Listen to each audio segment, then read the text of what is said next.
पिछले क्लास में देखे थे अकाउंटिंग कॉन्सेप्ट को। अकाउंटिंग कॉन्सेप्ट क्लियर हो चुका है। आज देख रहे हैं हम लोग अकाउंट्स एंड प्रैक्टिकल क्वेश्चन। आप बिजनेस के कॉन्सेप्ट को जान गए कि बिजनेस कैसे कैसे चलाया जाएगा, बिजनेस में जो अकाउंटिंग करते हैं वो किन के लिए ज़रूरत है। अब हम लोग बिजनेस का अकाउंटिंग करेंगे, बिजनेस स्टार्टअप करेंगे। बिजनेस स्टार्टअप करने के लिए क्या क्या चाहिए, कैसे कैसे किया जाता है। तो ये सबसे पहले देखते हैं व्हाट इज अकाउंट। अकाउंट क्या होता है, बिजनेस में अकाउंट होता क्या है। तो कहता है an account is unique record for each type of assets. Account एक यूनिक रिकॉर्ड है जो सभी प्रकार के संपत्ति का रिकॉर्ड रखने का काम करता है। Liability, equity, revenue and expenses, ये क्या करता है, लायबिलिटी, इक्विटी और रेवेन्यू एंड एक्सपेंस का रिकॉर्ड रखने का काम करता है। लायबिलिटी जो आप कर्ज लिए कहीं से, रेवेन्यू जो आपका संपत्ति अवेलेबल है उस सब का रिकॉर्ड रखने का काम करता है। एक्सपेंस में कहता है decrease in the owner equity resulting from an outflow of cash और other valuable assets to person और company. Decrease the owner equities, जब हम लोग एक्सपेंस करते हैं तो हमारे बिजनेस में क्या होता है, कैश आउटफ्लो होता है। कैश हमारे बिजनेस से क्या होता है, बाहर चला जाता है। डिक्रीज होता है, डिक्रीज मतलब घटना होता है, इंक्रीज मतलब बढ़ना। तो जब डिक्रीज होने लगता है मतलब वो कहाँ गया पैसा मेरा, आप कैसे खर्चा किए, उस सब का रिकॉर्ड आप इसमें रख पाते हैं अकाउंट के माध्यम से। Other valuable assets to a person और कंपनी, इसमें सभी संपत्ति का, आपके बिजनेस से जो भी व्यक्ति जुड़े हुए हैं, कस्टमर या आप किसी कंपनी से सामान खरीदते हैं, उस सभी का रिकॉर्ड रखने के लिए अकाउंटिंग का प्रयोग किया जाता है।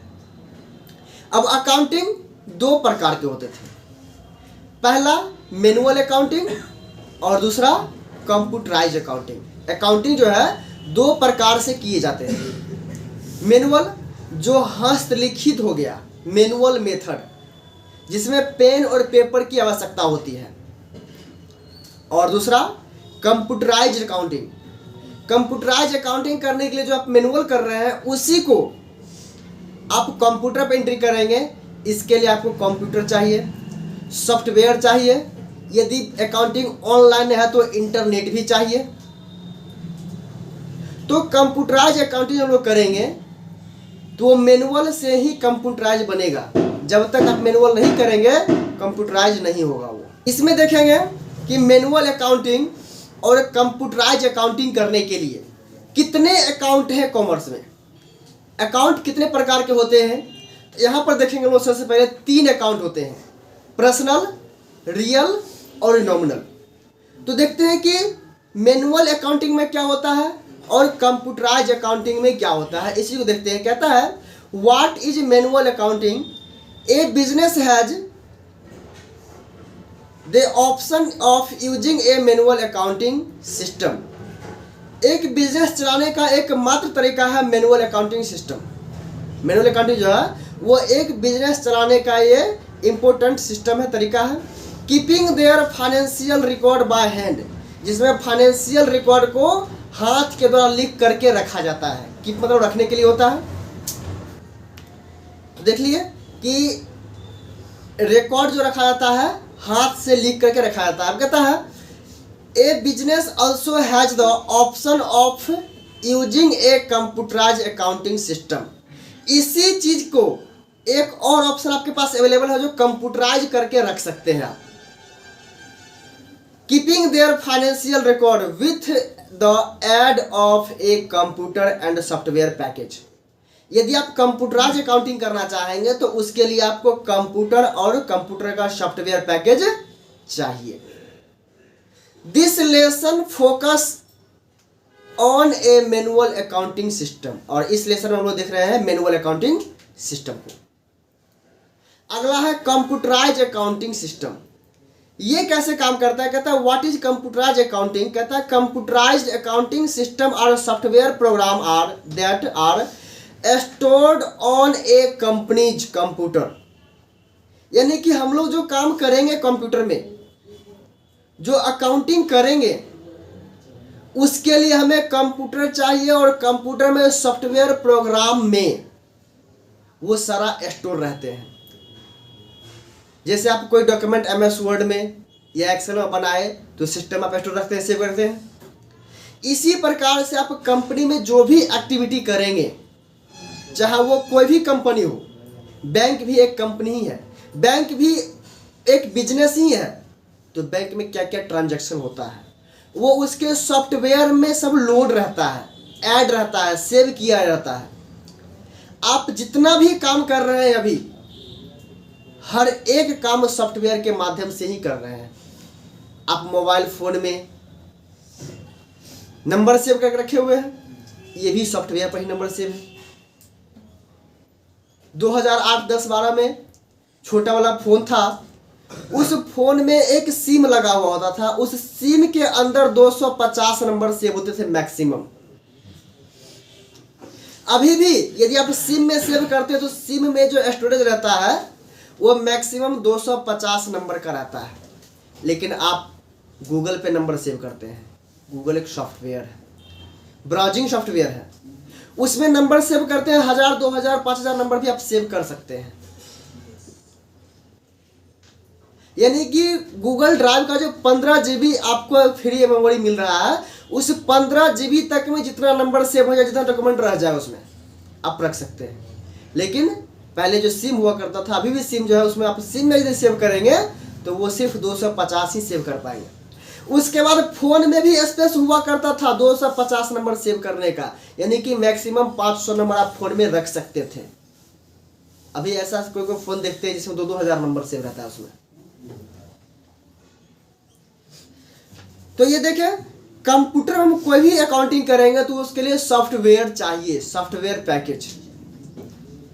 अब कहता है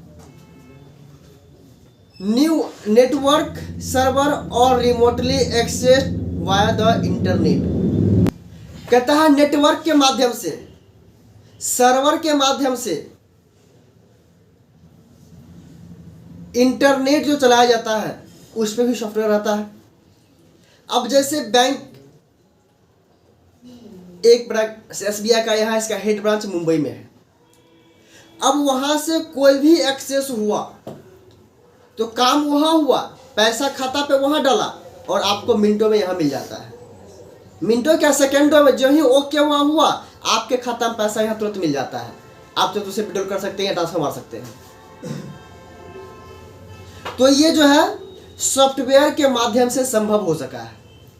वो सर्वर हो गया, ऑनलाइन सर्वर हो गया। और आप जो काम करेंगे आपको यहाँ पर मैनुअली सिखाया जाएगा, पहले उसका कंप्यूटराइज सिखाया जाएगा। इसी चीज़ को आप ऑनलाइन भी कर सकते हैं। जैसे ये बहुत सारा एप्लीकेशन सॉफ्टवेयर आया हुआ है जो आप ऑनलाइन ऑफलाइन किसी तरह से कर सकते हैं, सर्वर पर भी कर सकते हैं काम। आगे कहता है they also can be use to manage bank accounts, pay bills and prepare budgets. ये जो है इसका उपयोग हम लोग बैंक को मैनेजमेंट करने के लिए करते हैं, अकाउंटिंग का प्रयोग, बिल पैड करने के लिए और बजट बनाने के लिए। अब यहाँ पर बजट क्या होता है? हम लोग जो काम करते हैं तो देखते हैं कि हर साल गवर्नमेंट जो है सो बजट पेश करता है संसद में। वो बजट पेश करता है तो बजट होता क्या है, तो हम लोग जो काम करने वाले हैं आगे फ्यूचर में उसका एक एस्टिमेटेड कॉस्ट होता है जिसको आकलन करते हैं, अनुमान लगाते हैं। जिससे रेलवे का बजट निकला तो मान लीजिए इस साल का जो हिसाब हुआ रेलवे के बजट में, अभी जहां जहां स्टेशन रिपेयर करना है या पटरी रिपेयर करना है या कारखाना में कुछ ट्रेन के बोगियां बनाए जा रहे हैं, इंजन बनाए जा रहे हैं, इलेक्ट्रिक लगाया जा रहा है, इतने सारे आप काम देखते हैं। तो ये जो है एक बजट से बनाया जाता है कि हमें अगले साल क्या काम करना है, हमें अगले साल क्या काम करना है, कितना वर्क करना है, उस वर्क में मेरा कितना एक्सपेंस होगा, एक अनुमान लगाया जाता है जिसे कहते हैं एस्टिमेटेड कॉस्ट भी कहा जाता है। तो बजट बना करके वर्क किया जाता है और उसका अनुमानित राशि जो है उसको इसी समय अलॉटेड कर दिया जाता है। अलॉटेड मतलब कहते हैं आवंटन, आवंटित कर दिया जाता है या उस वर्क के लिए राशि जो अमाउंट है उसको अलॉट कर दिया जाता है, ये बजट होता है। फॉर एग्जाम्पल हम एक घर का लेते हैं, आप घर चलाने के लिए राशन चाहिए, मेडिसिन चाहिए और स्वस्थ होने के लिए पोशाक चाहिए, घर का मेंटेनेंस करने के लिए हमें कुछ और भी चाहिए। तो आप मान लीजिए कि 25,000 रुपये आप का सैलरी उठा रहे हैं, जॉब कहीं कर रहे हैं, 25,000 रुपये आपको मिल रहा है। आप क्या करते हैं, 25,000 रुपये लाए और वो खर्च कर लिए। खर्च करते करते पता चला कि इस महीना में हमको 5,000 रुपये और कर्ज ही हो गया, 5,000 रुपये एक्स्ट्रा खर्च हो गया मेरा। तो आप उसको बजट बनाकर यदि एक्सपेंस करेंगे तो शायद वो 25,000 में आप मेंटेन कर सकते हैं पूरा। बजट जो बनाया जाता है, जैसे आपको राशन है इस महीने में पूरा कितना खर्च होगा, आपको 25,000 के अंदर ही उस बजट को फिक्स करना अपने घर के लिए और उसी में कुछ फ्यूचर सेविंग भी करना है। सब कुछ आपको 25,000 में ही करना है। तो उसके लिए एक बजट बनाना है कि आपको पूरे महीने मान लीजिए 1 पैकेट चावल लगेगा, 1 पैकेट आटा लगेगा, सब्जी में कितना खर्च होगा, तो हरी सब्जी है तो एक दिन में खरीद रख नहीं सकते हैं, उसको पर डे आप कितना खर्च करेंगे सब्जी के पीछे, सब्जी बनाने के लिए जो मसाला लग रहा है, तेल लग रहा है, मतलब राशन का जो भी सामान है आप 1 महीने के लिए वो लिखेंगे और लिख करके उसका अनुमानित राशि भी आप डाल देंगे। मान लीजिए फॉर एग्जांपल कि आपका 1 महीने का राशन में 8,000 रुपये एक्सपेंस आ गया, अनुमानित राशि। अनुमानित ये लगाना है कि उसमें घटना नहीं चाहिए, ये होता है बजट के लिए। एक्स्ट्रा हो जाए, सरसों तेल 200 रुपये केजी है, आप 210 रुपये केजी लगाइए। आप एक बजट बना रहे हैं, आप 5 केजी सरसों तेल ले रहे हैं, 5 केजी लेना है तो आपको 10 से 50 रुपये आ रहा है ऐसे। तो हो सकता है मान लीजिए कभी 50 रुपये इसमें एक्स्ट्रा रहेगा तो कभी हो सकता है कि आपको 250 ग्राम फिर से खरीदना पड़ जाए फॉर एग्जाम्पल। तो वो उसी कॉस्ट में आ गया। मान लीजिए माह के लास्ट में कुछ घट रहा है, कुछ कम पड़ रहा है तो 50 रुपये बच गया आपको सरसों तेल से। इसी प्रकार से चावल जैसे मान लीजिए 1,500 रुपये पैकेट आता है तो आप उसको 1600 पैकेट क्रेडिट लगाइए, 100 से बचेगा। तो एक बजट जो हम लोग बनाते हैं उस बजट में एक अपने पूरे फैमिली को चलाने के लिए राशन का पहले बना लिए। फिर मान लीजिए अब आपको हर महीने कोई पोशाक नहीं खरीदते हैं, हर महीने खरीदते हैं, गर्ल्स में हर महीने खरीदते हैं, प्रायः देखा गया है ना। तो मान लीजिए पोशाक हर महीने नहीं खरीदते हैं, पोशाक किसी 1 महीने में खरीदा जाएगा, 2-3 महीने पे एक बार ना। साल में 3 बार 4 बार पोशाक खरीदते हैं आप। ठंड के मौसम में जैकेट खरीदेंगे, गर्मी के मौसम में टी-शर्ट शर्ट खरीदेंगे, बरसात के मौसम में रेनकोट खरीदेंगे। ये सब एक पोशाक ही हुआ ना, ये भी क्या आपका एक्सपेंस हो रहा है। तो आपको इसको बजट में डालना पड़ेगा कि रेनकोट भी खरीदना होगा, आपको अम्ब्रेला भी खरीदना पड़ेगा, वो भी आपको एक बजट का एक्सपेंस होगा। आप गाड़ी चलाते हैं तो गाड़ी से कहीं जाते हैं तो उसमें तेल कितना खर्च हो रहा है, आज एक दिन का, तो एक दिन निकाल करके उसके हिसाब से एस्टिमेटेड कॉस्ट 100-200 किलोमीटर बढ़ा करके आपको बनाना है कि मेरा इस पूरे महीना में तेल में 5,000 रुपये खर्चा होगा। तो ये बजट के लिए। हो सकता है कि फैमिली में कोई अस्वस्थ हो जाते हैं बार बार, तो उनके पीछे कितना खर्च हो रहा है इस महीने में। अब कोई जरूरी नहीं को हर महीना में अस्वस्थ रहेंगे, यदि अगले महीने में अस्वस्थ नहीं रहेंगे तो पैसा बचेगा। लेकिन आपको बजट में उसको डालना है। घर पे कुछ गेस्ट लोग आते हैं, कुछ एक्स्ट्रा खर्चा हो जाता है। अब गेस्ट कभी क्या होता है कि महीने में 10 बार आ जाते हैं, किसी महीने में 2 बार आते हैं, किसी महीने में साफे नहीं आते हैं कुछ। तो उसके लिए भी अब एक एवरेज में जोड़ देना है कि हर महीना में 5 गेस्ट आते हैं। अब 5 गेस्ट के पीछे 2000 रुपये मिनिमम खर्चा जोड़ लीजिए, उसको भी आपको बजट में डालना पड़ेगा। यदि आप बजट बनाकर कोई भी वर्क करते हैं तो जो आप इनकम अर्न कर रहे हैं, जो भी आप अर्निंग कर रहे हैं, उस अर्निंग में ही आप सारा मेंटेन कर सकते हैं। नुकसान तब होता है जब बजट नहीं बनता है। आप बजट नहीं बनाते हैं और बिना बजट का पैसा आपके पास आया और खर्च करते चल गए। लास्ट मंथ के लास्ट में कहते हो मेरे पास तो 25,000 रुपये आया था, अब खर्च कहाँ कि हमको याद ही नहीं आ रहा है, पता नहीं चल रहा है पैसा कहाँ उड़ गया। आप बजट नहीं बनाए थे।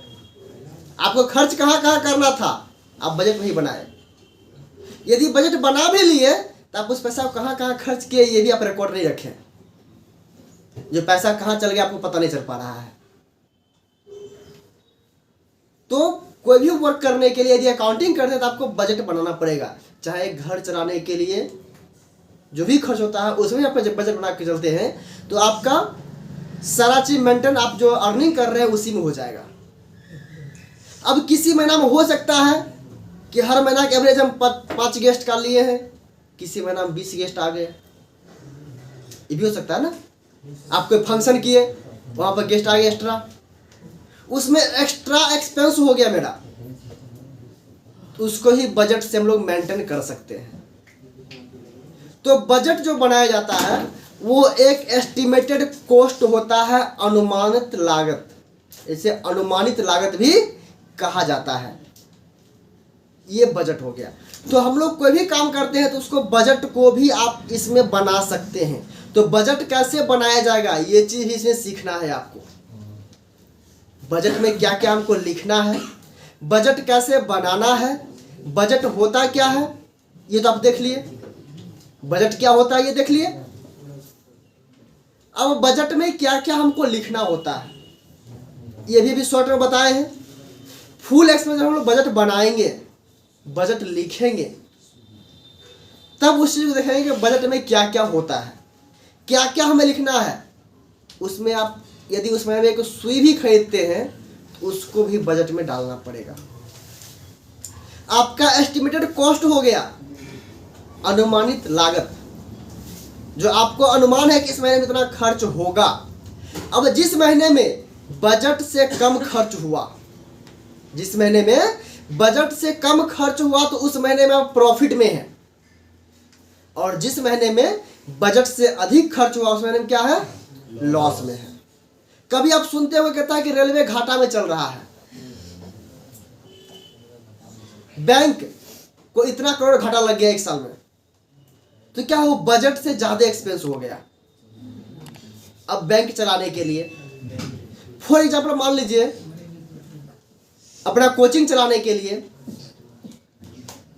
बजट हर महीने का, रूम रेंट पेड करना है 6,000, बिजली बिल पेड करना है 1,500 से 2,000,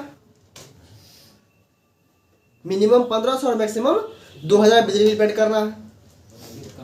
कभी कुछ एक्सपेंस, कभी कीबोर्ड खराब हो गया, कभी कुछ खराब हुआ, कभी फर्नीचर लगा गया, कभी बल्ब खराब हो गया, मतलब जो भी हम काम कर रहे हैं उसको एक बजट के दायरे में रखना है। यदि उस बजट के दायरे में अर्निंग हुआ और उसी बजट में सारा सीमित हो गया तो नुकसान नहीं है, और जितना हमारे पास अर्निंग हुआ उससे ज़्यादा हम एक्सपेंस कर लिए हैं तो क्या नुकसान है, लॉस हो रहा है। तो ये एक बजट का वैल्यू होता है। तो बजट को बनाएंगे कैसे, इस चीज़ को हम लोग आगे मैनुअली पहले देखेंगे, फिर कंप्यूटराइज भी बजट बनाएंगे कि बजट बनाया कैसे जाएगा, बजट में होगा क्या क्या। तो यहां तक देख लिए कि बजट क्या होता है। तो मैनुअल अकाउंटिंग और कंप्यूटराइज अकाउंटिंग को देख लिए, साथ में अकाउंट को देख लिए। आगे देखेंगे अकाउंट कितने होते हैं, इसमें कौन कौन से अकाउंट होते हैं, तो इस चीज को हम आगे देखेंगे।